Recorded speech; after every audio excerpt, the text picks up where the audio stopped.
Yeah, you stay there, Bear. Stay right there, Bear.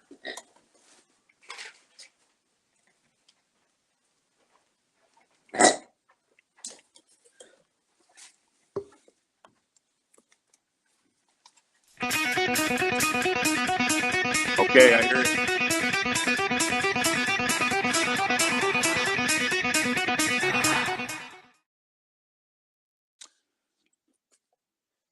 Good afternoon, good noontime, Bakersfield. Actually, good afternoon. It's 12 o'clock here in Alaska. This is the Michael Anderson Show. I appreciate you joining me this week, and I must apologize. The last few weeks had some technical difficulties, and I have been uh, still here in Alaska, but unable to do my show. So Scott got me worked out this week, straightened out, and so I should be back on schedule now. And so that's that.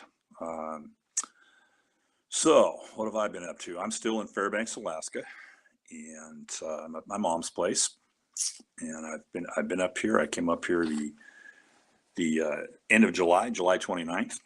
And my mom is elderly. She's 80 years old, and she has a great big house here in Alaska, and it's getting a little bit much for her to handle. So the goal was to come up here and kind of address some of her health needs, see how she was, how she was doing, and also do some a little bit of work on the house and get her house up for sale and work to get her moved to Washington State. That's where she wants to go eventually, long term. So that was the original goal, and I'll give you just a little brief rundown of how it went, because we set our goals in concrete and your plans in sand, because you gotta change. Oftentimes, you gotta change your plans around to achieve the goal, or even the goal changes. And in this case, it certainly did. So our plans have changed, many times in the last 30 days. So to start off with, you know, um, I came up here and assessing my mom's health and frame of mind, and how she was doing, and um, and there was some concern, because that's why I came up. And I think initially my thought was to get her house sold as quick as possible, and if I couldn't do it in the time frame that I was here, which was, I planned on a month, then to bring her home with us in California. And very quickly, those plans changed. My mom does not like California at all. She's been in Alaska for 50 years, and it's a different culture up here, different way of life, and California is about 1,000 times faster. Even Bakersfield's 500 times faster. LA's 1,000 times faster than that. Um, from traffic to how fast people talk to everything. So, made it very clear that she did not want to go back to California with me. So, that kind of turned into, all right, we needed to, figure out with the house, how quick it could sell it. It's in a very, very, very nice area. The University of Alaska is less than a mile from our home up here, and it's very secluded in the woods, near a golf course as well, less than a quarter mile from a golf course. But it's a about 3,000 square feet, 6 bedroom, 3 bath home, uh, upstairs, downstairs, and my mom, 80 years old, been in this house since well, for 36 years in this house, but she's been in it alone since the year 2000. So it's without doing any major repairs or remodeling or anything. And so the house is kind of a little dated, and it needs work now and then. So that's where it went to, was let's get an assessment, see what we need to do to sell the house, sell it for sale by owner, so we don't have to mess with realtors. Um, and the first approach that I took was we got a home inspection, had them come out, And I had made a list prior, of all the things that, that I was concerned about from the visual, going through it. And I'm by no means an expert, but I'm handy. I'll do what I can myself without having to pay. If I can do it, I can do a lot of repairs. But anyways, so after the home inspection, it was not a surprise. There's two fireplaces and a wood stove in this house. Fireplace downstairs, fireplace or wood stove downstairs, fireplace upstairs, and a wood stove fireplace in the garage, and they're all shot. They have been out of service for the past, I'd say, 5 years. And the only other heat that the house has is electricity, baseboard electricity.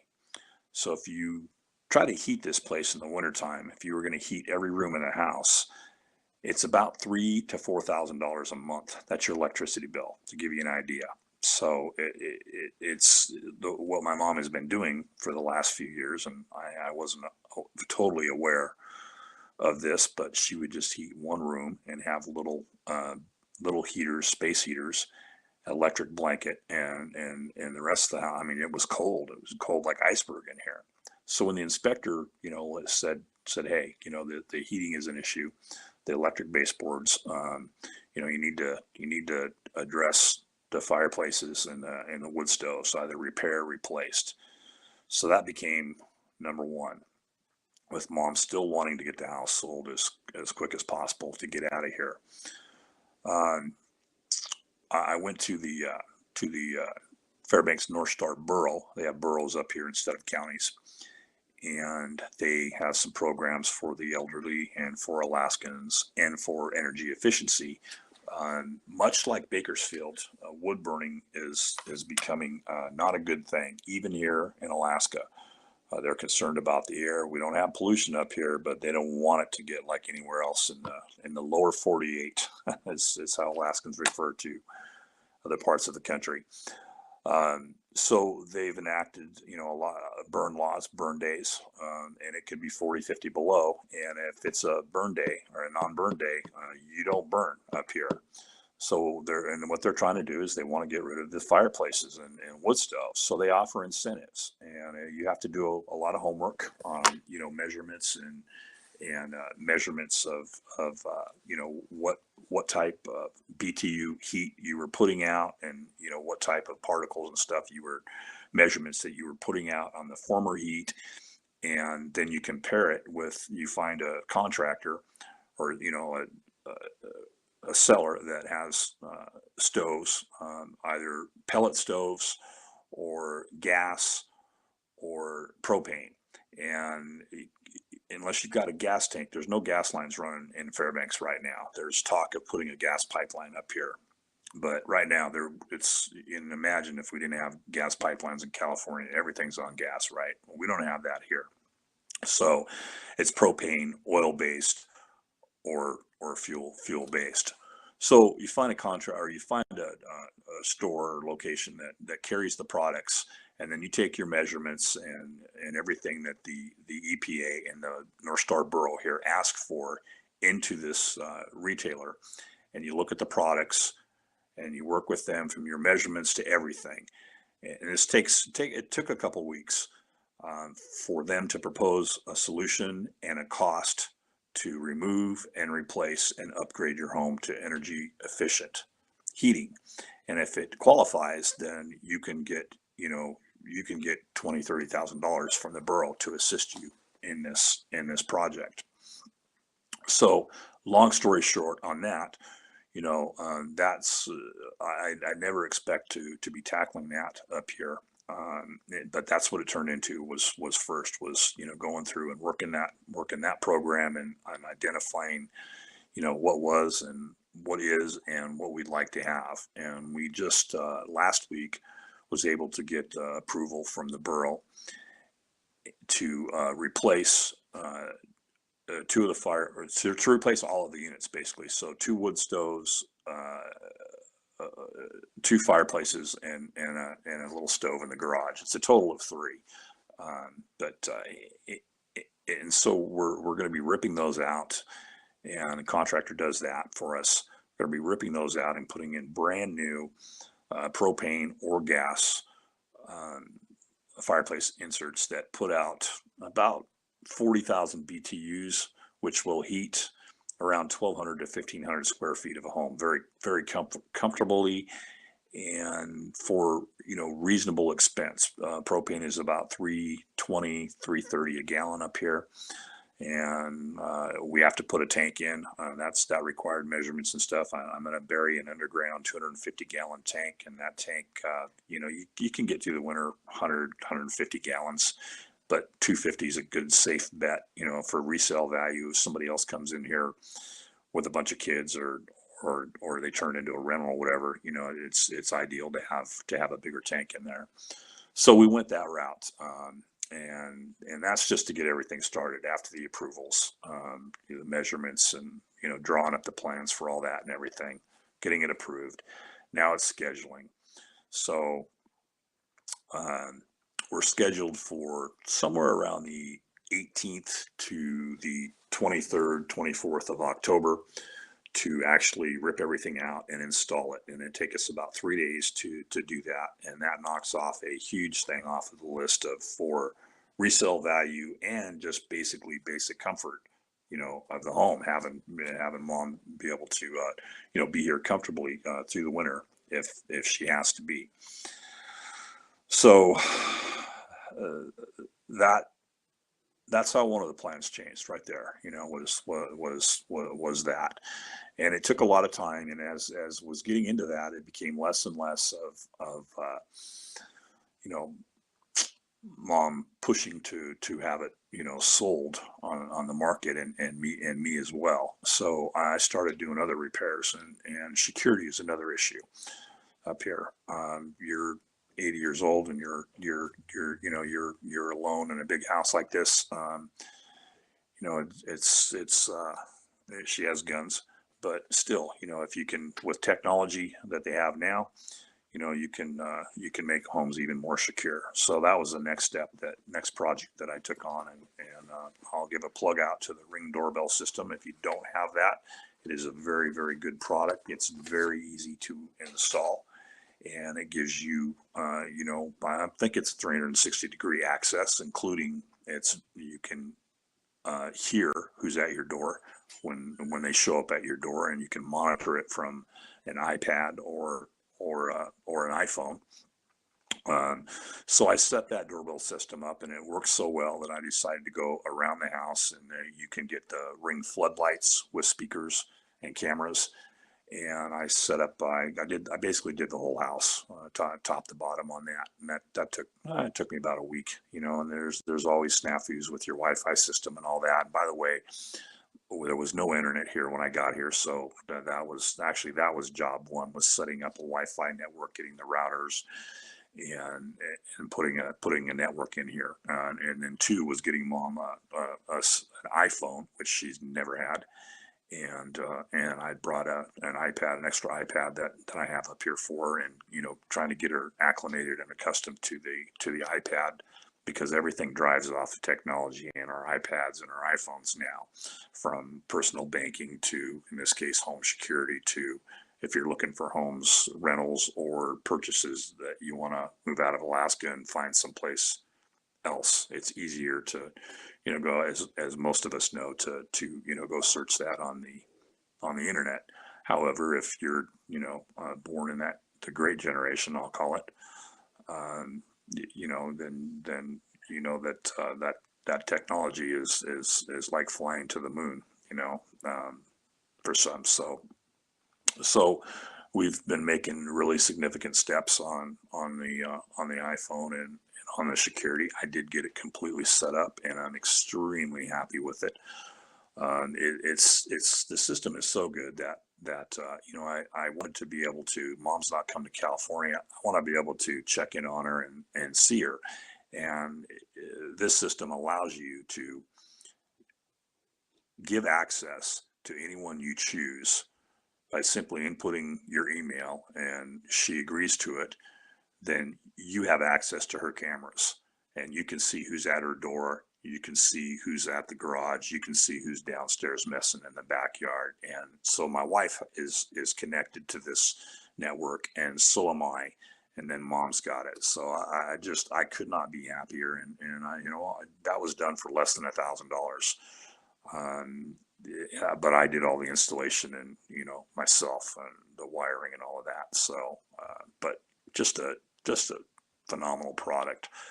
So from there, we kind of went into plumbing, and because the secondary issue is we're used to being on city water, and a lot of people in Alaska are on well water. They have their own wells, septic system, and if you've know anything about them, I mean, there's a lot more maintenance, and you have to be careful with septic systems. You need to have them checked out at least once a year.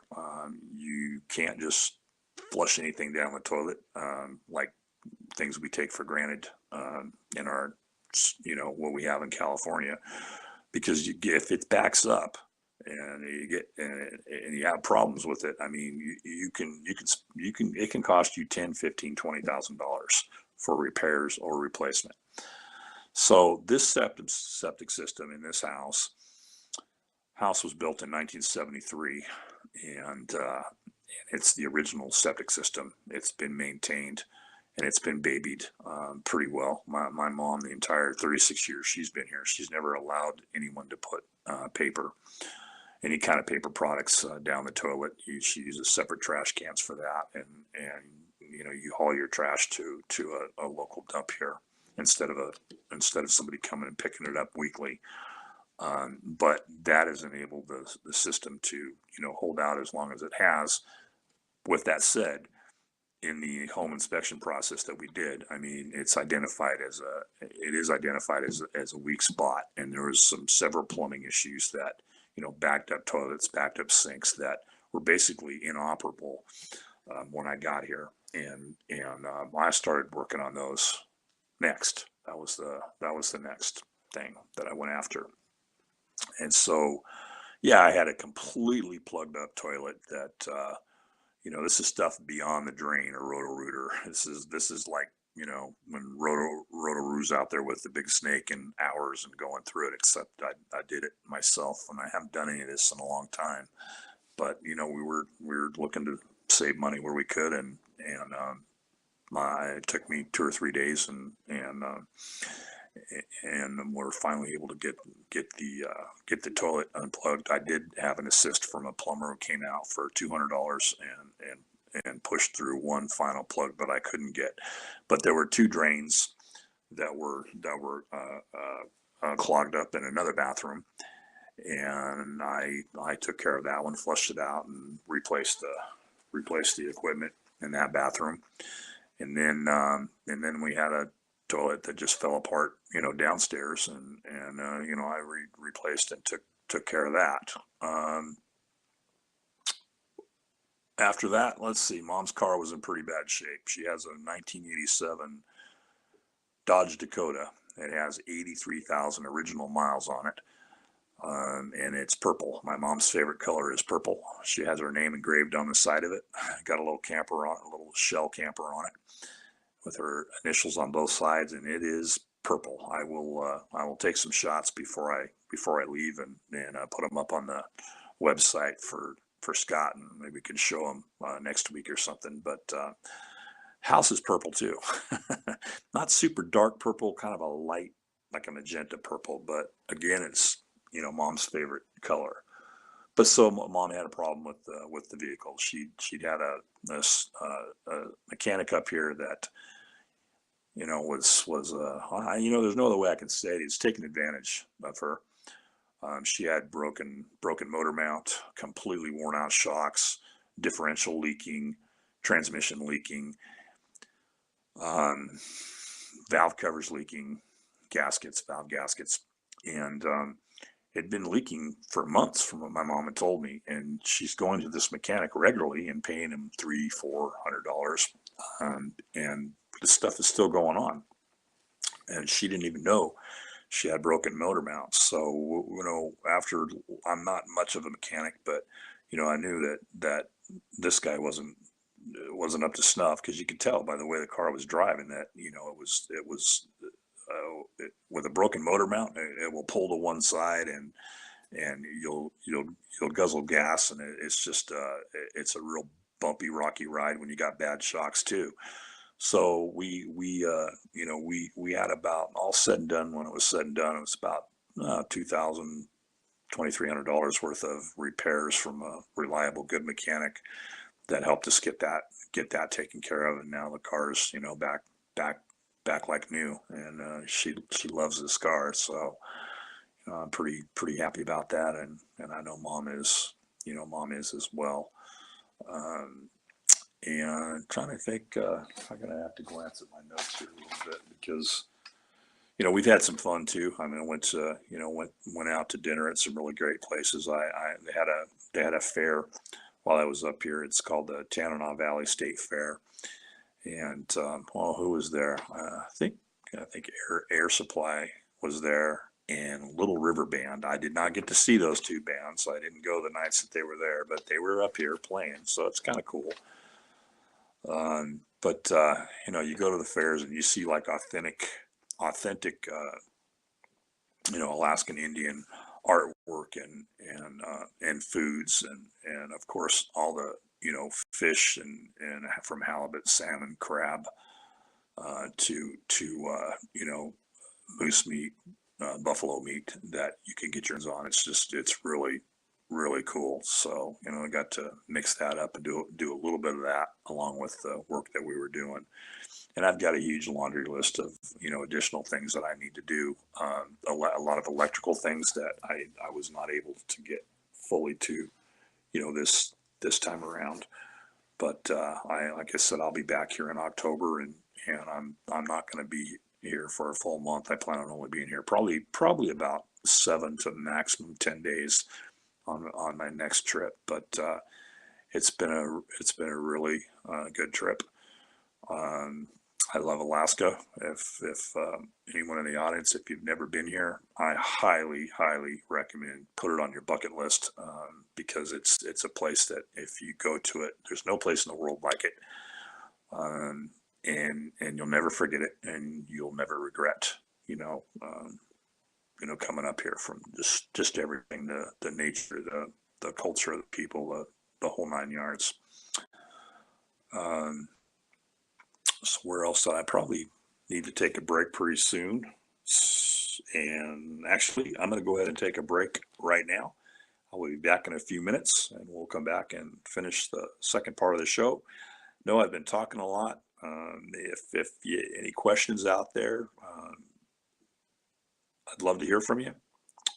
Comments, suggestions, shoot me a line, and we'll be back in a few minutes. Let's go to break, Scott. Thanks.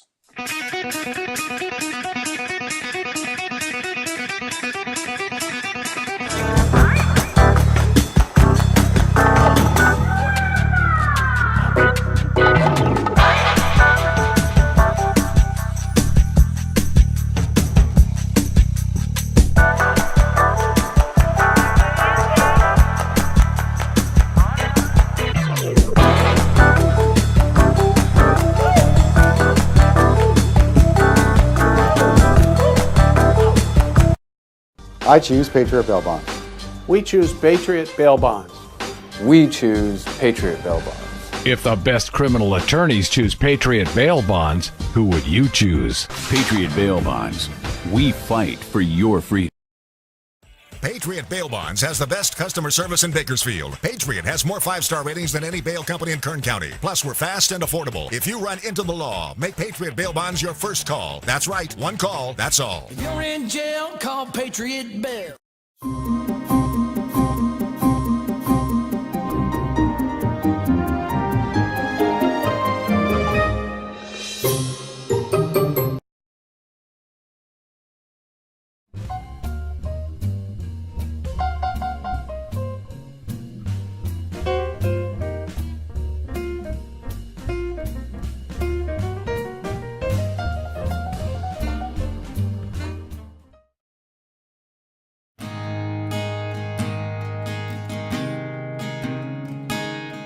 At the time you were arrested, you were served with a DS 367 temporary driver's license. It's good for 30 days, but if you don't act within 10 days, at the end of those 30 days, your license will be suspended. It's important for your lawyer to contact the DMV for you. Set up a driver's license administrative hearing so that your license does not go into suspension. That's something here at Braemar Law we do for you.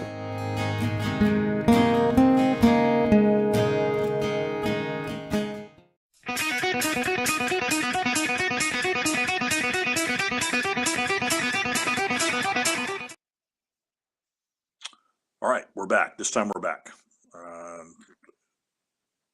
Thank you for being with me today. I appreciate all the listeners that I can get.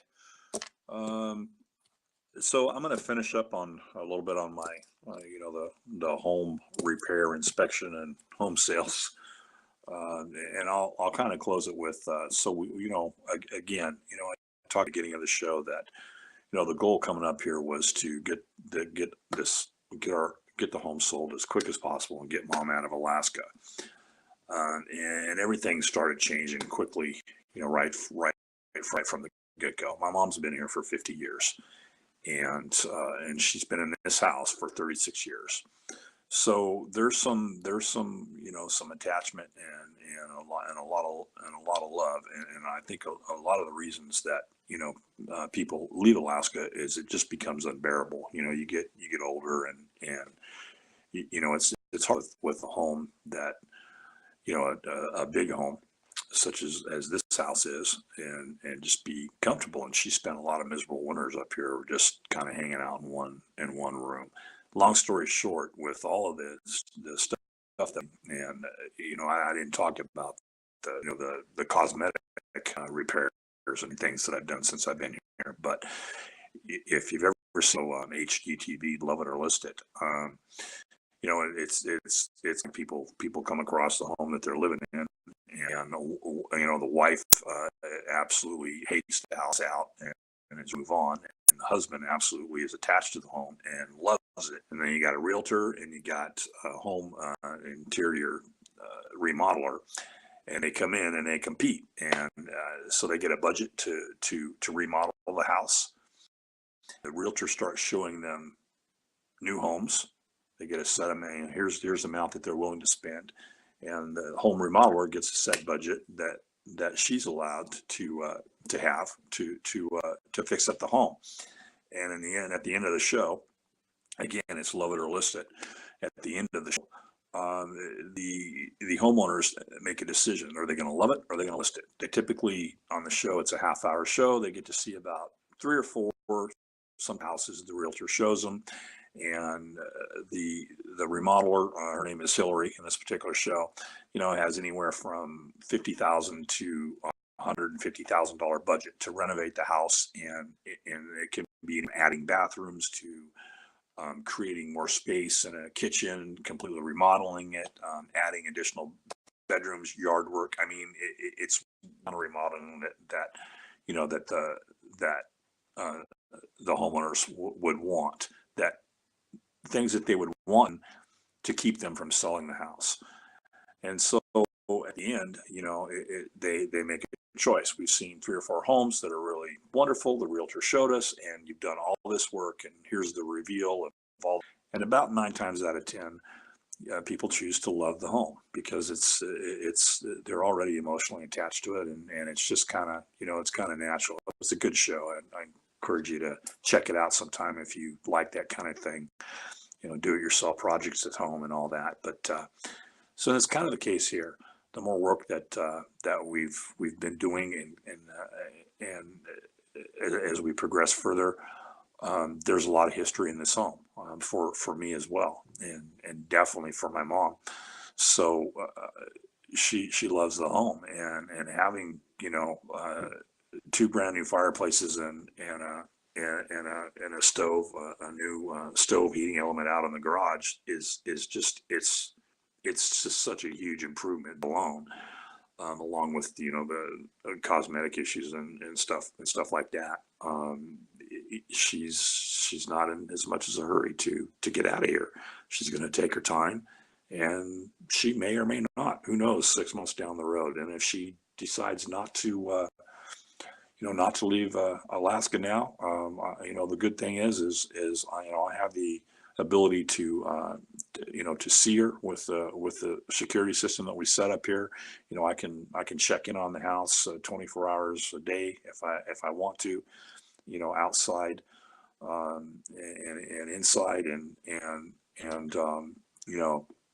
my wife and I often, I just plan on coming up here at least a couple times a year, if not more. And I'll tell you, if you give me any excuse to come to Alaska, I'm gone. I'm there. So I love it. It's kind of a win. It's kind of a win-win. And so what will happen is like I'll be back here in October to finish up the heating project and get all of our, house will be completely winter ready. And we'll maybe have a for out there, lightly advertised. And come springtime, we'll be working to look at the next project. There's pop ceilings in every room in the house, so that's a thing. There's windows. I need to deal with some window replacements. There's carpet. Ripping out all the baseboard heaters and all of that. That's, I guess overall we're pretty, but nothing what I thought in the beginning of the trip. So kind of funny how those things work out. So something kind of cool that did happen to me while I was here, though, is as I mentioned earlier, we don't have trash trucks up here. You take your trash and everybody's got pickups. You take your trash, you put it in your garage in a sealed container. A couple times a week when you go to town, I'll buy it, and there's a refuse place where you take and you dump your trash. And when you go there, there's a lot of stuff there. People put batteries there. They put you can't believe what you find in this refuse place. Old furniture and all that stuff. So when you go, there's always a lot of people there, and there's usually people looking around for stuff that they could potentially use. I was not doing that, but when one of the trips there, when I first got here, ran into a lady that she had this beautiful dog, and it's a dog that I've always admired and loved. They're great dogs. So yeah, a puppy, and uh-oh.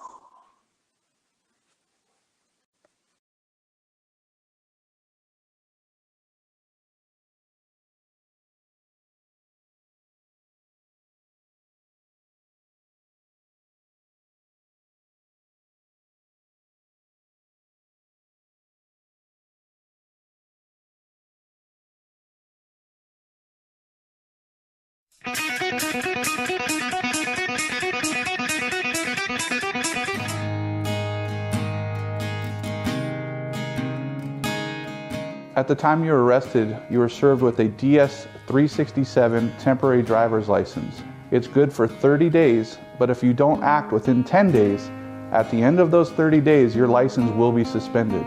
It's important for your lawyer to contact the DMV for you. Set up a driver's license administrative hearing so that your license does not go into suspension.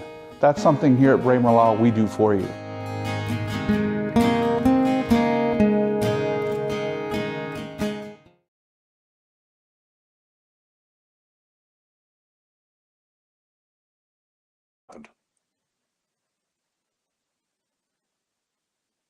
I just all of a sudden the screen went blank.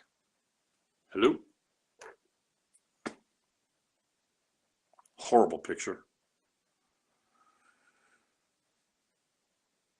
Well, don't know whether you guys can hear me or not. I'm gonna wrap it up. Long story short, I was talking about the Akita. The Akita dogs are one of the oldest dogs known to mankind. They date back to emperors. They were emperors' dogs, watchdogs, guard dogs. And I stumbled across a lady that raises Akitas up here, and I got a 7-week-old puppy that I just picked up today. I met her when I first got here. She had some son that had just been born a few weeks prior to me getting here, and went down and picked him out, and just a wonderful little dog. His name's Bear. I'll take some pictures of him and send them up. But so that's kind of my excitement.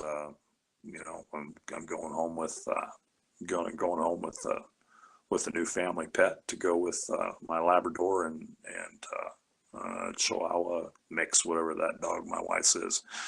Anyways, I'm going to close. I hope you enjoyed the show. I really appreciate. Send me any feedback, good, bad. It's all appreciated. I would like to, you know, keep doing the show and keep, you know, getting it better and better with topics and things of interest that, you know, that you might enjoy. So I'm open, and I look forward to the next show. I'm not sure if it's going to be this coming Monday or Friday or both. I have to talk to Scott, but I hope you have a wonderful weekend, and thank you for tuning in. Ciao.